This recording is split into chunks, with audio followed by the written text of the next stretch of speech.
Kolkata rape कांड से जुड़ी बड़ी खबर सामने आ रही है। 24 घंटे के लिए डॉक्टरों की हड़ताल जारी रहेगी। ओपीडी के साथ बाकी सेवाएं आज बंद रहेंगी, यानी कि 24 घंटे के लिए ओपीडी के साथ बाकी की सेवाएं बंद की जाएंगी। इस दौरान सिर्फ और सिर्फ इमरजेंसी सेवाएं ही चालू रहेंगी। रेप कांड के विरोध में लगातार डॉक्टरों का विरोध प्रदर्शन जारी है। 24 घंटे के लिए डॉक्टरों की तरफ से ऐलान किया गया है, आईएमए की तरफ से ऐलान किया गया है कि सिर्फ और सिर्फ इमरजेंसी सेवाएं ही दी जाएंगी और इस दौरान 24 घंटे तक ओपीडी और बाकी की सेवाएं बंद रहेंगी।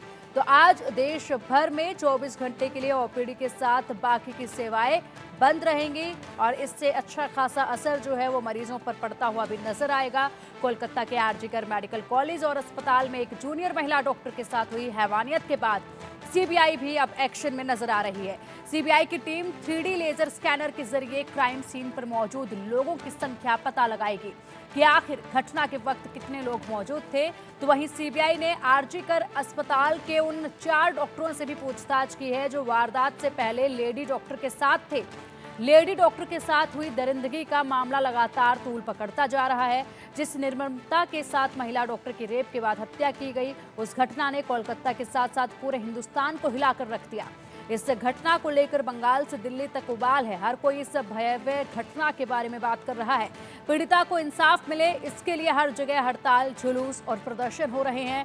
सबकी एक ही मांग है, पीड़िता को न्याय मिले, उसके साथ इंसाफ हो, महिलाओं की सुरक्षा हो। Kolkata doctor rape murder case को लेकर सरकार, विपक्ष और डॉक्टर सब सड़क पर है और जमकर सियासत हो रही है। ममता बनर्जी को लॉ एंड ऑर्डर से ज्यादा खामी विपक्ष में ही नजर आने लगी।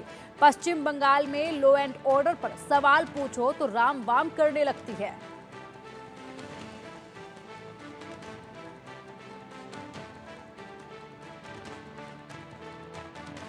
যতটুকু ইনফরমেশন পেয়েছি,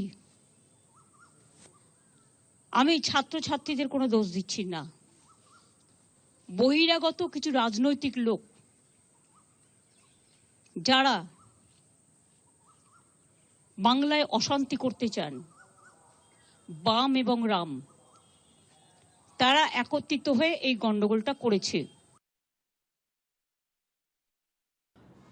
तो देखिए, आरोप प्रत्यारोप का सिलसिला भी लगातार जारी है। तो वहीं दूसरी तरफ आज बड़ा ऐलान किया हुआ है, 24 घंटे तक के लिए ओपीडी और बाकी की सेवाएं देश भर के तमाम अस्पतालों में आज बंद रहेंगी। केवल और केवल इमरजेंसी सेवाएं ही दी जाएंगी। लगातार डॉक्टर विरोध कर रहे हैं, लगातार डॉक्टर मांग कर रहे हैं अपने साथी की हत्या के न्याय को लेकर, मांग कर रहे हैं अपनी सेफ्टी को लेकर, मांग कर रहे हैं पीड़ित परिवार की आर्थिक स्थिति में कुछ मदद करने को लेकर। और लगातार सबसे अहम इस वक्त जो मुद्दा है वो है सुरक्षा को लेकर, न्याय को लेकर। लगातार आक्रोश देश भर में अब नजर आ रहा है। देश के अलग अलग कोनों में प्रदर्शन करते डॉक्टर नजर आ रहे हैं। ये वो डॉक्टर हैं जिन्हें भगवान का रूप माना जाता है और आज वही डॉक्टर सड़कों पर खुद की सुरक्षा के लिए आवाज उठाते नजर आ रहे हैं, जो अक्सर दूसरों की देखभाल में लगे रहते हैं। अधिक अपडेट के लिए हमारे सहयोगी रैनिक हमारे साथ जुड़ गए। रैनिक, देखिए, आज बड़ा ऐलान जो हुआ वो हुआ कि 24 घंटे तक के लिए ओपीडी और बाकी की सेवाएं बंद रहेंगी। 24 घंटे तक लगातार विरोध प्रदर्शन किया जाएगा। डॉक्टरों की तरफ से सिर्फ और सिर्फ इमरजेंसी सेवाएं ही दी जाएंगी।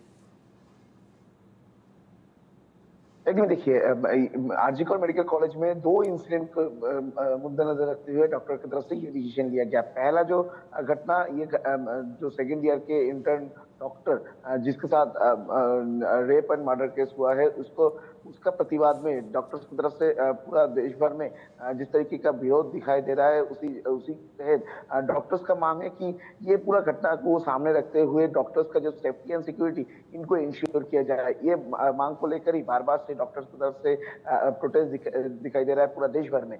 दूसरी तरफ आरजीकर मेडिकल कॉलेज में ये पूरा घटना को लेकर जिस तरीके का विरोध चल रहा था, बाहर में भी आम लोगों के बीच में भी जिस तरीके का विरोध चल रहा था, उसी बीच में 14 तारीख रात को आरजीकर मेडिकल कॉलेज अस्पताल में जिस तरीके का हमले का घटना घटा, उसके बाद पुलिस प्रोटेक्शन नहीं है, उसके बाद जो सिक्योरिटी का सिक्योरिटी इंक्रीज भी नहीं हुआ। और इसी बात को लेकर पूरा देश भर में डॉक्टर्स की तरफ से फिर से एक बार विरोध जारी है। डॉक्टर्स की तरफ से फिर से एक बार हड़ताल जारी है। ओपीडी परिसेवा और जो ऑपरेशन परिसेवा वो बंद किया जाएगा और 24 घंटे तक ये परिसेवा जो है ये बंद रखा जाएगा। अगर जो इमरजेंसी सर्विसेज है पूरा देश भर में, वो इमरजेंसी सर्विसेज डॉक्टर प्रोवाइड करेंगे। डॉक्टर्स की तरफ से ये भी कहा गया है कि सिर्फ जो ओपीडी इलाज है और उसके साथ साथ जो प्री प्लान जो ऑपरेशन था उनको कैंसिल कर दिया गया है या तो पोस्टपोन कर दिया गया है। मगर उसके अलावा जो इमरजेंसी सर्विसेज है, जो इमरजेंसी सर्जरी होगा, उनको वो सब करेगा डॉक्टर्स, उनके उनमें कोई रोक नहीं रहेगा, ऐसे डॉक्टर्स की तरफ से कहा गया है। यानी आरजी कौर मेडिकल कॉलेज का पूरा घटना का 9 दिन बीत चुका है, मगर अभी भी आरजी कौर मेडिकल कॉलेज का जो इंसिडेंट का जो प्रभाव पूरा देश भर में जारी है, और डॉक्टर्स की तरफ से जो प्रतिवाद, डॉक्टर की तरफ से जो जिस तरीके का विरोध वो पूरा देश भर में देखने को मिल रहा है। और डॉक्टर्स की तरफ से भी यही मांग रखा जा रहा है कि ये पूरा घटना को देखते हुए जो सेफ्टी एंड सिक्योरिटी, डॉक्टर्स का जो सेफ्टी एंड सिक्योरिटी, उनको पहले इंश्योर किया जाए। क्योंकि पहला तो जो इंसिडेंट हुआ था आरजी कौर मेडिकल कॉलेज में पिछला शुक्रवार को, वो घटना एक सिक्योरिटी लैप्सेस होता है, सिक्योरिटी लैप्सेस की वजह से हुआ था, ऐसा बोला जा रहा है। दूसरी तरफ उसके बाद आरजी कौर मेडिकल कॉलेज में जिस तरीके से मॉब आके आरजी कौर मेडिकल कॉलेज को तोड़फोड़ किया, डॉक्टर्स के ऊपर हमला किया, इसको लेकर डॉक्टर्स बड़े डरे हुए हैं। और डॉक्टर्स की तरफ से ये कहा जा रहा है कि वो लोग ड्यूटी करेंगे, मगर उन लोगों को सेफ्टी एंड सिक्योरिटी तो भी होना चाहिए। क्योंकि अगर इस तरीके से मॉब उनके ऊपर हमला करता रहेगा, पुलिस अगर कुछ नहीं करेगा, हॉस्पिटल अथॉरिटी की तरफ से कुछ नहीं एक्शन लिया जाएगा, तो किस तरीके से वो लोग सेफली ड्यूटी कर पाएंगे। और उनका सेफ्टी सिक्योरिटी इंश्योर करने के बाद ही उनका जो ड्यूटी, जो ओपीडी सर्विस और जो प्री प्लान जो ओटी होता है, ऑपरेशन होता है, उसका जो कार्यक्रम, वो कार्यक्रम फिर से चालू होगा। ठीक है रानी, किसी के साथ ये भी बात करेंगे कि सीबीआई कल अस्पताल में पहुंचे थे, आरजीकर अस्पताल में पहुंचे थे। फिलहाल सीबीआई जिस तरीके से इस पूरे मामले में इन्वेस्टिगेशन कर रही है, उसको लेकर क्या अपडेट है?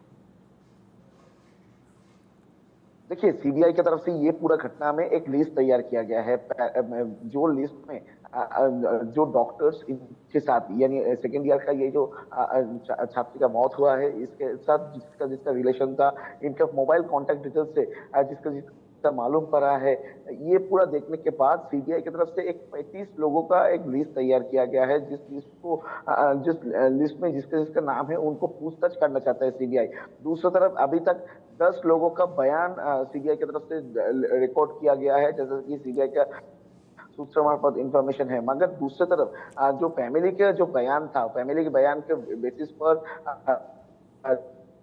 जो महिला का जो मोबाइल का कोशिश सीबीआई की तरफ से किया जा रहा है, मोबाइल डेटा में जो कन्वर्सेशन देखने का कोशिश सीबीआई की तरफ से किया जाएगा कि उसी टाइम में ये घटना को रिलेटेड, ये सेमिनार हॉल का रिलेटेड कोई इंफॉर्मेशन लड़की के पास था कि नहीं। जैसे कि बार बार से जो डॉक्टर्स बार बार से क्लेम कर रहे थे कि ये जो महिला, ये जो डॉक्टर के ऊपर पहले से ही किसी का खौफ था, और ये बात को जांच करने का सीबीआई कोशिश कर रहे हैं। और सीबीआई की तरफ से जो आरजी कौर मेडिकल कॉलेज, उनका जो प्रिंसिपल था, एक्स प्रिंसिपल संदीप घोष, उनको भी लगातार पूछताछ किया जा रहा था। कल रात भर उनको पूछताछ किया, सीबीआई देर रात तक उनका पूछताछ चला, ऐसा सीबीआई का सूत्र मार्फत खबर चल रहा है। और उसके साथ साथ बहुत सारे डॉक्टर्स, कल कुल मिलाकर 5 डॉक्टर का इंट्रोगेशन किया सीबीआई ऑफिशियल्स। उसके साथ साथ ही जो हाउस कीपिंग स्टाफ है उनके ऊपर भी नजर है, क्योंकि ये जो संजय रॉय, जिसको मेन एक्यूज के तहत सीबीआई कोलकाता पुलिस अरेस्ट किया था, उसके बाद सीबीआई को हैंडओवर किया, वो संजय रॉय को पूछताछ करने के बाद बहुत सारे इंफॉर्मेशन सीबीआई का हाथ लगा है, ऐसा सीबीआई की तरफ से कहा जा रहा है, जिसमें बहुत सारे मिक्स एंड मैच है। और इसी वजह से सीबीआई उनको जांच करना चाहते हैं, सीबीआई उनको पूछताछ करना चाहते हैं, और सीबीआई उनके पूछताछ के बाद उनके बयान के बेसिस पे जिसका नाम आता है उनको भी पूछताछ करना चाह रहा है सीबीआई। और इसी वजह से सीबीआई का ये जो पूछताछ का प्रक्रिया, ये इनको आगे ले जाने के लिए एक additional director ranking officer, DIG ranking officer, ये पूछताछ का जो टीम इसमें मौजूद है। दूसरी तरफ सीबीआई की तरफ से पिछले दिन आरजी कौर मेडिकल कॉलेज में 3D स्कैनिंग किया गया, यानी 3D फूड स्ट्रिप स्कैनिंग जिसको कहते हैं, वो किया गया सीबीआई की तरफ से। यानी टेक्नोलॉजी का इस्तेमाल करके सीबीआई अभी पूरा सीन का रिक्रिएशन करने का जो कोशिश वो सीबीआई की तरफ से किया जा रहा है कि उसी टाइम में, यानी 11 बजे से लेकर सुबह 9 बजे, यानी जिस टाइम में पुलिस को इंफॉर्मेशन दिया गया था, उसके बीच में कौन कौन उस सेमिनार हॉल में आया था, कितना लोग उधर मौजूद रह सकते हैं, कौन, जिस जगह में डेड बॉडी पड़ा था उस जगह में कितना फुटस्टेप है, उस जगह में क्या क्या हो सकता है, इसका एक एजम्पशन सीबीआई तैयार करने के लिए 3D स्कैनिंग का जो प्रक्रिया, वो प्रक्रिया सीबीआई की तरफ से किया जा रहा है। ठीक है। दूसरी तरफ सीबीआई का ठीक है, ठीक है रानिक, आप बने रहिए हमारे साथ। और देखिए, लगातार आरोप प्रत्यारोप का सिलसिला भी जारी है, लगातार प्रतिक्रियाएं भी सामने आ रही हैं। इसी बीच स्मृति ईरानी की भी एक प्रतिक्रिया सुन लेते हैं। मेरा रेप की पॉलिटिक्स को बंद करें ममता दी। क्या अब लड़की के बलात्कार के लिए, उसके इंसाफ के लिए हिंदुस्तान की जनता तभी आवाज उठाएगी उस लड़की की और उस प्रदेश की पॉलिटिक्स को देखकर? और अगर ममता जी को लेफ्ट विंग से इतनी ही परेशानी है तो वो इंडिया अलायंस छोड़ दें। लेकिन प्रश्न उठता है कि मिचिल विरोध प्रदर्शन किसके खिलाफ किया? प्रदेश की होम मिनिस्टर ममता जी हैं। हेल्थ का चार्ज किसके पास है? मुख्यमंत्री कौन है? तो किसके खिलाफ वो प्रदर्शन कर रही थी? अपने खिलाफ। जनता की आंखों में धूल झोंकना बंद करें। जनता जो जवाब मांग रही है उन जवाबों को दें। किसके आदेश पर यह कहा गया कि लड़की ने सुसाइड किया था? क्यों, अगर माता पिता पिटीशन कर रहे हैं कि 150 mg सीमेन है तो क्या उसका उल्लेख एफआईआर में है? किसने मॉब को अलाउ किया एकत्रित हो और प्रोटेस्टर्स को पीटें? प्रोटेस्टर्स अनसेफ हैं, रेपिस्ट और मॉब सेफ है। ये कहां का न्याय है?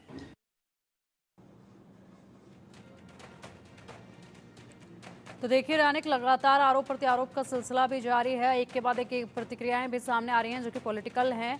हालांकि आपसे अपडेट हम लेते रहेंगे। नजर आप पूरे मामले पर बनाए रखिएगा। फिलहाल के लिए आपका शुक्रिया इन तमाम